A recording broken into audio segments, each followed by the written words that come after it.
Bonjour, je suis heureuse de vous retrouver dans ce nouvel épisode de Voyage dans le temps. Aujourd'hui, nous allons parler de l'époque victorienne. Tout d'abord, pourquoi cette période s'appelle-t-elle époque victorienne ? Elle tire en fait son nom de la reine Victoria, qui succède à son oncle Guillaume IV en 1837. Elle règne durant 63 ans et 7 mois, jusqu'à sa mort en 1901. Elle est considérée comme la grand-mère de l'Europe, avec ses 9 enfants qui se sont tous mariés à des membres de familles royales. Elle hérite d'un royaume à la situation politique, économique et sociale très difficile, due à la pauvreté, à la révolution industrielle et à l'ingérence de Guillaume III, qui était fou, et à ses 2 fils, Georges IV et Guillaume IV, qui étaient plus connus pour leurs frasques nombreuses et leurs enfants illégitimes que pour leur bonne gestion du pays. Son règne marque un tournant en sa deuxième moitié du XIXe siècle. L'époque victorienne est découpée en 3 périodes. Une phase early victorienne jusqu'en 1850, une phase mid-victorienne de 1850 à 1875 et une phase late victorienne après 1875 jusque 1900. Elle est caractérisée par son goût pour la morale, la famille et l'effort personnel, notamment dans le travail. L'ordre social est mis en avant par un idéal familial où l'homme travaille et la femme reste à la maison pour s'occuper de son foyer et de ses enfants. Cet idéal est présent surtout dans les classes sociales aisées qui prennent exemple sur la famille royale. C'est un mode de vie austère qui prône le travail, la famille et la rigueur. Au milieu du XIXe siècle, une nouvelle classe sociale émerge, le prolétariat. C'est une classe moyenne de travailleurs qui découle directement de l'industrialisation.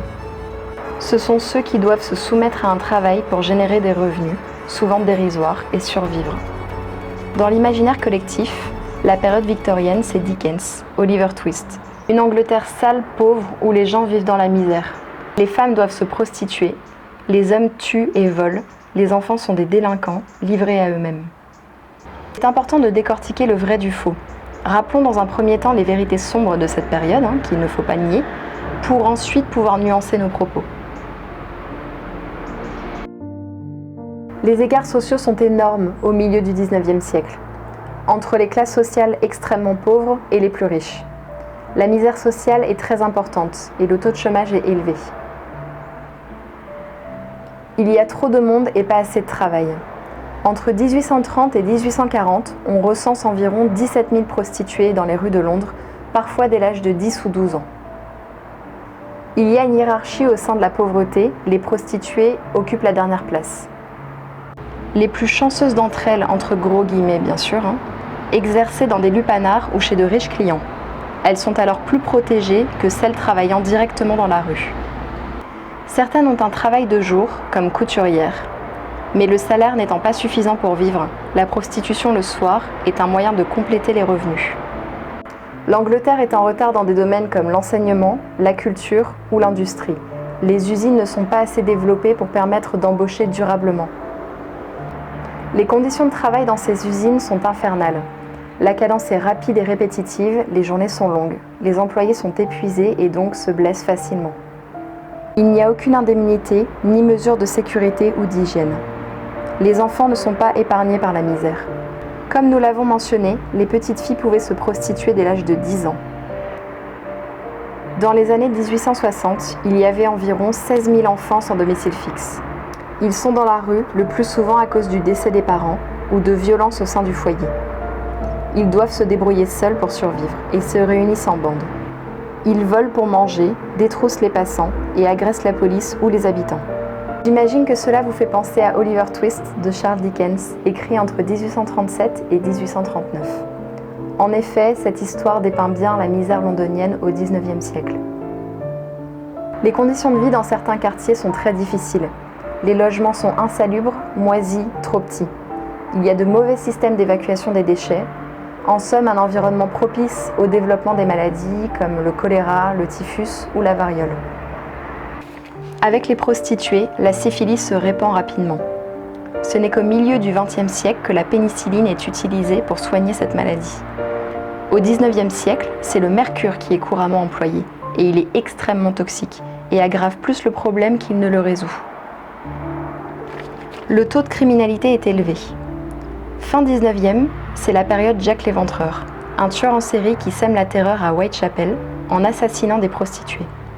Cela reste un cas exceptionnel, même si 60% des crimes sont commis sur des femmes prostituées, considérées comme des proies faciles. Les autres motifs d'homicide sont les bagarres qui dégénèrent, les vols, les violences domestiques ou l'infanticide. Celui-ci augmente à partir de 1852, dû à une population grandissante et à des naissances illégitimes. Les femmes n'ayant pas les moyens de s'occuper de leur bébé, elles décident parfois de tuer l'enfant une fois qu'elles ont accouché. Elles n'étaient pas souvent condamnées car il était difficile de prouver que l'enfant était encore en vie après l'accouchement, et donc de prouver que c'était un homicide et non une mort naturelle. Cela s'améliore à partir de 1874 grâce à une loi obligeant les femmes à déclarer les naissances et aux conditions de vie qui peu à peu changent. Après ce tableau très sombre que l'on vient de dépeindre de la société londonienne dans cette seconde moitié du XIXe siècle, vous penserez probablement que ce ne fut que une période arriérée.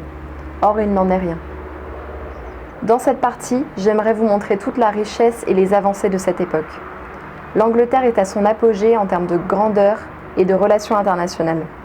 On peut même dire que ce fut un âge d'or britannique. Le royaume couvre une bonne partie du globe, du Canada à l'Australie, en passant par l'Inde et l'Afrique.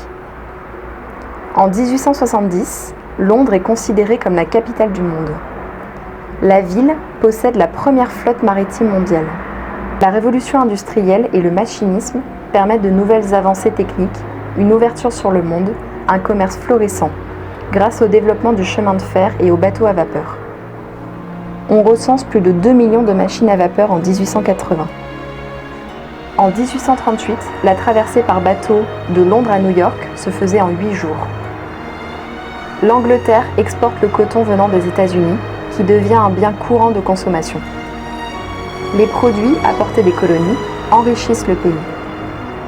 Ce qui paraît paradoxal vu la misère dans laquelle vivent des milliers de personnes. Pourtant, c'est aussi une période de progrès sociaux. En 1880, l'école primaire devient obligatoire et en 1891, elle est gratuite. Deux conséquences bénéfiques en découlent, le recul de l'illettrisme et sortir les enfants de la rue. Le temps passé à l'école est un temps où ils ne errent plus.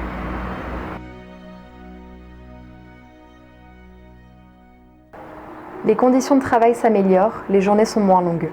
À partir de 1871, les ouvriers bénéficient de quelques jours de congés payés par an et de leur samedi après-midi, ce qui laisse plus de place pour les loisirs. Les sports comme le football ou le cricket, en fonction de la classe sociale, sont très appréciés. Il y a aussi la possibilité d'aller au musée ou de se promener dans les parcs nouvellement aménagés. On pouvait aussi se rendre au music hall et assister à des représentations de chant, de danse ou d'acrobatie. Le cinéma ne fait son apparition qu'à partir des années 1900. La classe ouvrière profite des congés pour se reposer ou lire le journal. L'industrie favorise la diffusion des journaux qui se vendent à 1 penny dans la rue. Le nombre de livres aussi augmente, car plus de la moitié de la population de Grande-Bretagne est lettrée à cette période. En littérature au XIXe siècle, on parle de mouvements réalistes ou naturalistes, avec comme représentants principaux Charles Dickens, Thomas Hardy ou George Eliot en Angleterre, et Balzac ou Zola en France. Selon la définition du Larousse, le réalisme apparaît au XIXe siècle en Allemagne. Cette tendance littéraire et artistique privilégie la représentation exacte de la nature, des hommes et de la société. Parallèlement, les romans de fiction perdurent, comme un rempart de l'imagination face à la modernité. On peut citer les œuvres gothiques Les Mystères du Dolphe par Anne Radcliffe en 1794 ou le très célèbre Frankenstein par Mary Shelley en 1818. Ce courant prend fin en 1830 et laisse sa place à des œuvres plus fantastiques, comme Le Portrait de Dorian Gray par Oscar Wilde en 1890 ou Dracula de Bram Stoker en 1897. Il ne faut pas non plus oublier le genre du roman policier, extrêmement populaire dès son apparition. Il se codifie grâce à Wilkie Collins dans son œuvre La Pierre de Lune, écrit en 1868, et atteint son apogée avec Sir Arthur Conan Doyle et son personnage de Sherlock Holmes. Grâce aux progrès techniques de la révolution industrielle, il est désormais possible de se déplacer plus rapidement. En 1863, le métro londonien permet non seulement de faciliter les déplacements, mais aussi de désengorger la ville. En 1858 a lieu ce qu'on appelle la Grande Puanteur. Dû au boom démographique, les fosses pleines de déchets organiques débordent et se déversent dans la Tamise. On imagine aisément l'odeur qui devait s'en dégager et le développement des maladies. Mais depuis cet événement, le réseau d'égouts a été créé et cela a permis de considérablement améliorer les conditions sanitaires. Couplé à l'hygiénisme, un courant de pensée du XIXe siècle qui démontre l'importance de l'hygiène sur la santé humaine. Grâce notamment au travail de Louis Pasteur, qui invente la pasteurisation en 1865 et le vaccin contre la rage en 1885, les outils médicaux sont stérilisés, les patients sont séparés les uns des autres pour éviter la contagion. Au sein des foyers, les choses changent également. Le gaz laisse la place petit à petit à l'électrique. L'eau courante, d'abord présente uniquement dans les maisons les plus riches, se répand au reste de la population. L'époque victorienne est une période fascinante, extrêmement riche, à la fois sombre et prospère et pleine de contradictions. D'un côté, les progrès techniques, sociaux, un pays qui s'enrichit et qui rayonne dans le monde, et de l'autre, la misère, la classe ouvrière aux conditions de travail difficiles, les maladies, etc. Il est important de rappeler que chaque période historique possède sa face obscure et sa face lumineuse. Rien n'est jamais tout blanc ou tout noir. Ce serait une erreur de mettre les périodes dans des cases comme étant de bonnes ou de mauvaises périodes. Il y a de la beauté partout, il suffit d'arriver à l'apercevoir.